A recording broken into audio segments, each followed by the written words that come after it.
Hey guys, and welcome back to my channel. For those of you new here, hello, my name is Skylar. I am a certified dog trainer and pet nutritionist. So we have officially hit over 10,000 subscribers here on my channel. I'm super excited about it. I'm very thankful for you guys. Obviously, I couldn't have done it without you guys and your dedication to learning more about your pets and their health and how to improve their lives through behavior, nutrition, training, all sorts of stuff. So thank you for getting us to 10,000 subscribers. Now, I did ask on Instagram what you guys wanted to see to kind of celebrate hitting this milestone, and you guys voted that you wanted a Q&A, and I did go ahead and ask for a bunch of Q&A submissions on my Instagram. If you don't follow me on Instagram, you should go check it out at tattoo.dogtrainer for all of my personal stuff, as well as, you know, the YouTube stuff, of course. And then I also have an Instagram for my business, which is topdogbehavior. You can follow that one as well for more training and nutritional infographics, information, that kind of stuff. So you guys asked me a ton of questions. So today we're going to be getting into anything from my personal life to kind of some training tips or nutritional tips to maybe spilling a couple secrets about upcoming projects and releases that you guys are going to be super excited about. So stay tuned, we'll get into that right now. So very first question you guys sent in, what ingredients do you always avoid in dog food? So if you have watched any of my nutrition videos before, you probably have heard me say to avoid corn, wheat, soy, and byproducts. Corn, wheat, and soy are not only fillers, which hold very little, if any, nutritional value, but they also are pretty common food allergens at this point, particularly corn and wheat. And according to AAFCO, byproducts do not have to come from a slaughtered source, which means that their origins can be anything from totally fine to pretty sketchy, dying, diseased animals. So that's a big reason to avoid those. Out of all four, if I were with my dogs, we needed dog food, I had XYZ dog foods to choose from, I would choose whichever one did not have the byproducts. My dogs can eat soy, they can eat corn, they can eat wheat if they need to, if it's the only thing available. But the byproducts is the number one thing that I would not feed my dogs ever. It's just too many questions unanswered. It's too sketchy of a source, potentially. The other three, I at least know what goes into it. Byproducts, very little information is given. So if I were to choose any ingredient that I would avoid, it would be byproducts. What is a pet that you like but wouldn't get? So I'm actually not sure. I have a pretty good collection of animals already. In my home, I have my 2 dogs, I have 2 cockatiels, 2 stinkpot musk turtles, I have a ton of fish, I have aquatic frogs, I have a scorpion, I have a leopard gecko, I think that's it. But I have a pretty good assortment. I think I more have a list of animals that I still want, which include snakes, and I'd love to get a cat once I'm out of an apartment and I have my own home. I'd love to introduce a cat into the household. But I'm not sure if there's any animal that I want but know that I would never get outside of, like, you know, the exotic animals that maybe you shouldn't be keeping in your home anyway under most circumstances. So yeah, I really don't know. How did you get into dogs? So I have always been a dog lover since I was teeny. My parents were not pet people by any means, but I still grew up like surrounded by a zoo. If we wanted a pet and if we could prove that we were capable of taking care of that pet, we could usually swing it. But I started really getting interested in dogs as like a tiny child. Once my sisters were born, they're 3 years younger than I am, then I wanted a dog. I was very vocal about wanting a dog. I was like 3 and my mom was very adamant, like, not until the twins are 2. You can't get a dog till the twins are 2. So on their 2nd birthday, I was like, where's my dog? And I got a dog that following Christmas. So that was Tiki. Again, he's gonna be 15 no, he's gonna be 16 in October. And that's kind of what sparked my love of dogs. I also loved horses. I started horseback riding when I was 5 and did that pretty consistently, like weekly, up until I was maybe 18.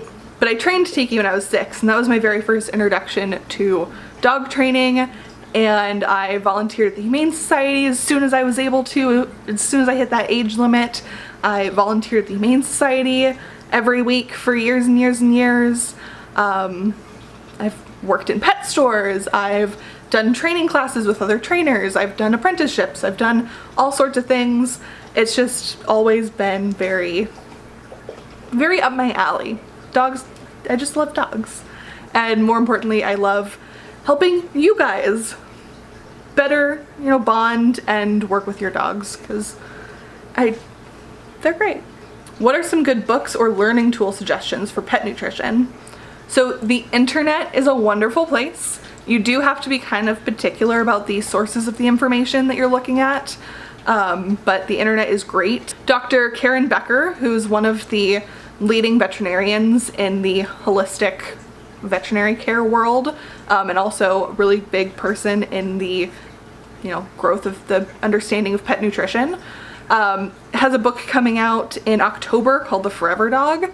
If you follow her on Instagram, she's leaking a bunch of like little infographics and little snippets from the book, and I'm definitely very excited for that to come out in October. The pre-order is out now, and I will go ahead and link that down in the description if I can find it. But I'm very excited for that. That one is all about like different things that you can do within your dog's life to help prolong their lifespan, and not only prolong their lifespan, but also their quality of life. One of the big things that she's said about this book is that, like, if this is a graph of your dog's life, it can either go like this and just start to decline and decline and decline, but they live a while, or it can kind of be more of a Mack truck shape. So you're good, you're good, you're good, you're good, and then all of a sudden you decline, and then you pass once you're of age. And that's definitely the preferred shape of that graph, is to keep your dog as healthy and as youthful as possible up until, you know, nature just takes its course. So I'm very excited for that book. I think that that one, once it comes out, we might even do a book club of on this channel, and maybe, you know, recommend it, read it together, have videos talking about different topics. I'm not sure how that would work, or if you guys are interested at all, but I am very excited for that book to come out. The other big resource that I think most people would have pretty good access to is a documentary called Petfold. I believe it's still on Netflix, but Petfold is a documentary all about kind of the sketchier side of the pet industry, as well as highlighting different companies that do things right. Particularly, they have a whole segment on Answers Raw Pet Food, which is a brand that I really enjoy. Particularly, I've met the founder, Roxanne Stone. She's in the documentary, and in the documentary she even takes some meat off the line, some raw meat, and just eats it to prove like it's totally safe. Roxanne's a super sweet lady. I've talked to her a couple times now. I've met her a couple times. She is a wealth of information, and she is, again, one of those pioneers that's kind of doing a lot for the, you know, proper nutrition, looking more into your pet food movement. So Roxanne Stone, super sweet woman. She's great pioneer for this industry, and for this whole movement. And Petfold, great documentary if you haven't checked it out already. What can I do to make kibble more raw-like, toppings, etc.? So I have a couple videos on my channel all about kibble toppers, but basically to make it more raw-like, adding raw. You don't have to do a fully raw diet. I've said that multiple times at this point, and I really think that's an important thing to keep in mind. A few years ago, it was pretty common practice to recommend not to feed kibble and raw at the same time, because there was a fear of them processing at different times and thus exposing the dog to longer periods of times where they could pick up pathogens.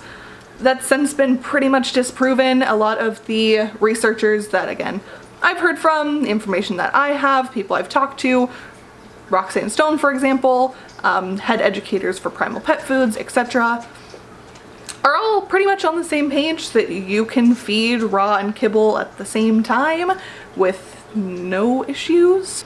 If your dog is particularly sensitive, you can put them in different meals, so maybe kibble in the morning, raw at night, but it's still so much better to just add meat and moisture to the kibble than to just feed a plain kibble diet. Even 20% raw has a ton of different benefits, and I think that if you are interested in just experimenting with raw, seeing how it goes, just adding, again, raw goat's milk is a great one. Primal does some pretty good options to make adding raw to your diet super easy. Stella & Chewy's is known for their freeze-dried. That makes it super easy to add raw. And my biggest advice is that if you're on the fence about raw, or if you're raw curious, to just add a little bit and give it a month. Just consistently add a little bit of raw into the meal, give it a month, see what different things that you see from your dog. And I've noticed that when people do it this way, it kind of snowballs. Just because after that month or so, you start to notice my pet's teeth are a little bit nicer, their coat is clean, and it's shiny, and it's so soft, and you start to notice all these little differences in your pets, and makes you want to add a little bit more raw, and a little bit more raw, until you're feeding as much raw as you would like, and then you have this gorgeous, healthy looking dog. So that's my best recommendation. If you want to make your food more similar to raw, add raw if you're able to. Otherwise, just add more meat, whether it's cooked meat or canned meat, like canned dog food. Again, raw is an option. But when you look at a raw dog food, it usually only has like 15% carbohydrate, which is what's considered biologically appropriate. Kibble usually has like 70 to 30% carbohydrate, which is a lot. So anything we can do to get that carbohydrate count down is going to drastically improve things and get it closer to a more biologically appropriate proportion. And that's a whole video that I'd like to do at some point as well. So we'll see about that. What was that book that you were teasing on your Instagram stories?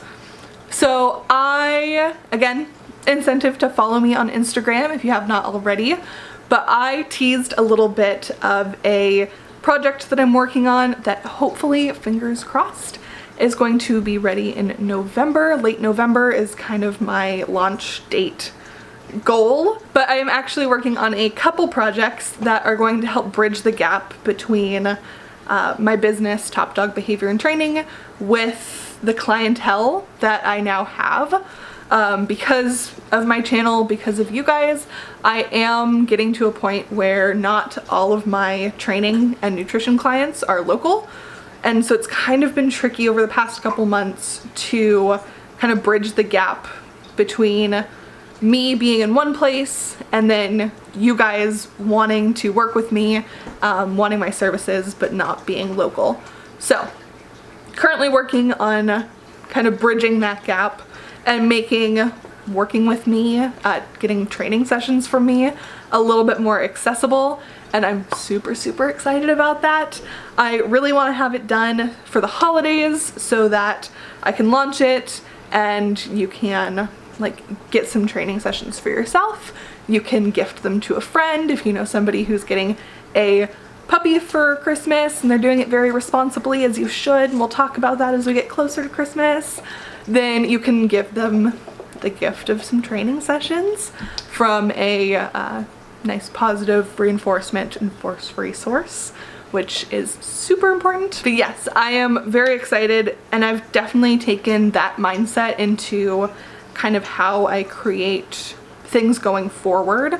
I did do a summer course kind of as a trial run to see if there was any interest, to see like the best way to do things, and that went pretty well. I've learned a lot from doing that I'm going to be putting towards future courses and classes and challenges, so I'm super excited for that. But yeah, I'm kind of writing a book. It'll kind of be used in a program later this year, hopefully will be released. So yeah, I'm excited for that. How do your dogs react to you filming? I notice them going in and out of the shot quite a bit while I watch your videos. They yeah, they come in and out of the shot a lot. Sometimes you'll see the camera wiggle, or I know a lot of people pointed out in, I think, my very first Pet Nutritionist Ranks dog kibble video, that like the little evergreen tree that I had in the corner here would shake every once in a while because Misty was going back behind the couch. And for the most part, they're pretty chill dogs.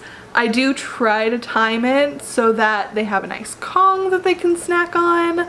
That's what they're doing now, so if you hear any weird like licking, I'm very, very sorry. But it's much better than them, you know, doing this, like when I was first trying to film. Hey everybody, and welcome back to, oh my god, Luna.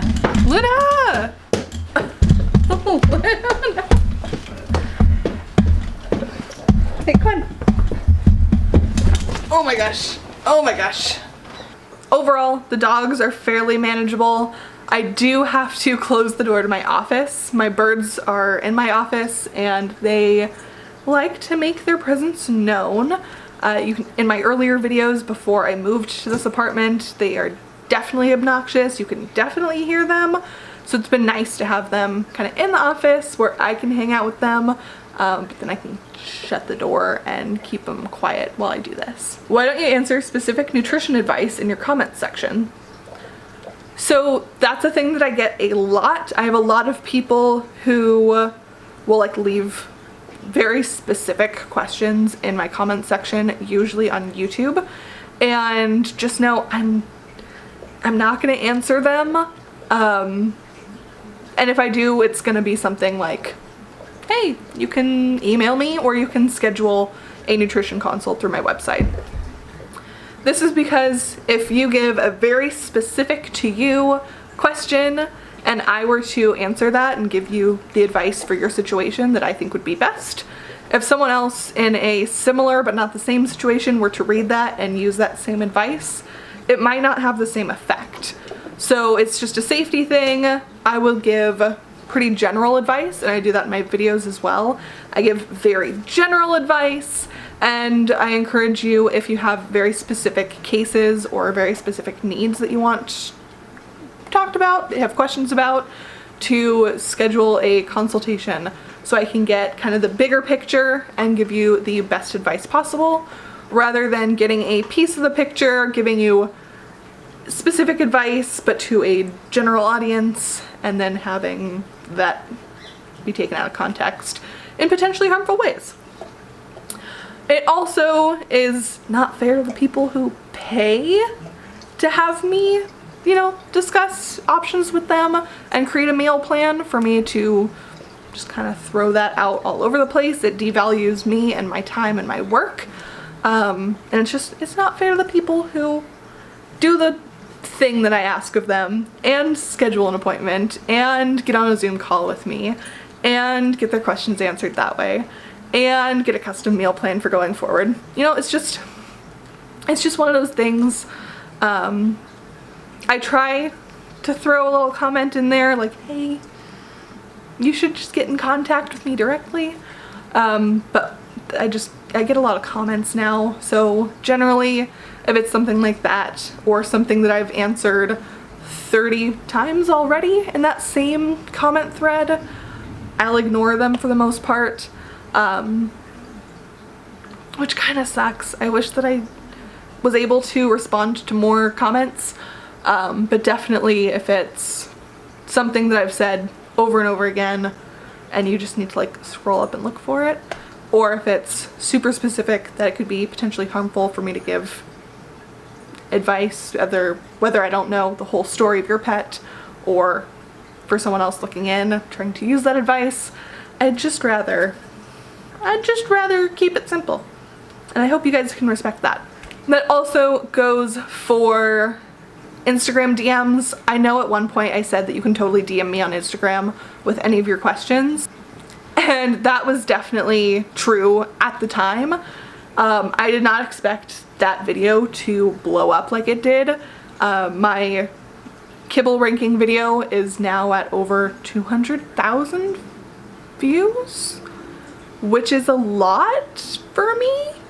And I didn't expect that kind of response to that video. So first of all, for that, thank you so much. If you're here because of that video, please leave a comment down below and let me know, and like shout out to you guys. But yeah, that video had a little bit of a bigger response than I thought. Not only that, but when you send me a DM through Instagram, it goes into like a message requests folder that randomly will just start like tossing messages out. So if I have like 20 in the folder one day, I'll come back to answer some, and like half of them have been deleted by Instagram. So if you like really want a reliable answer, it's best to either email me, or even better, just book a nutrition consult ahead of time. Most of the time, if you email me with whatever issue, I will give you blanket advice and then recommend that you book a consult, just so we can talk face to face and I can answer whatever questions in depth. It's a little bit easier for me to just talk with you guys than to write out emails, and it's just, you know, I get to answer all of your questions a little bit more efficiently for the both of us. So that is preferred. I'll also go ahead and link below the nutrition consult scheduling page from my website down in the description below if you wanted to check that out and schedule something. What are your goals for the rest of 2021 going into 2022? So goals, from a YouTube standpoint, I think my goals are going to be being a little bit more consistent with uploading videos. I at one point had a schedule of uploading twice a week, doing a training or behavior video and then a nutrition video, so you get one of each per week. Right now, with my schedule the way that it is, it's slowly becoming more possible for me to actually keep up with that. So I'm hoping that in the next couple months, or by 2022 at the latest, that I will have a pretty consistent schedule that I'm going to be able to follow. So that's kind of my big goal there. As far as like the business side of things, I want to be able to reach more of you guys. Like I said, I have a kind of a whole new demographic than what I originally thought I would have for this business that I'm very excited about, and I'm just stoked about. So I definitely want to create more opportunities to be able to work with you guys in a way that I work with, you know, people locally. So that's kind of my big goal, is kind of bridging that gap, making nutrition consults more available, even though I think we're getting there. We're getting there online. But more specifically, I want to focus on like making training very accessible for you guys, where if you want to train with me, you have that option. If you live in a spot where you don't have access to positive reinforcement force-free trainers, then you have this option. Different things like that. So that's going to be a very big goal for the rest of the year. And then for 2022, I also just really want to make it super fun. I want to encourage you guys to continue to train your dogs. So one of the biggest things I see is like, you get the dog, you take them to puppy preschool, they do great. You maybe do like the level 2 class, like a basic obedience in my case. They do fantastic, they're trained, they're perfect. And then you just kind of stop training them. And then a few years down the line, they sit, maybe. But they won't come when called, they won't stay, whatever. And training is not only something that you do just the entirety of their life. If you don't practice something, you're gonna forget it. But it also is a great bonding opportunity for you and your dog. It's super fun. You can do it their whole life. And there's a bunch of different things that you can get involved in that encourage you to not only continue training your dog, but make it a little bit fun. So again, we're gonna spill a little tea. We're gonna give you a little bit of some insight here now that we're about a half hour into this video. But come October, we're actually gonna be doing 2 different challenges. We are going to be doing a dog costume contest that I'll announce more information about in October, but that's going to be open nationally, so anyone in the United States can enter and be eligible to receive the grand prizes if you get to that point. And then I'm also doing a trick training challenge. So again, more information is going to be coming out October 1st about that.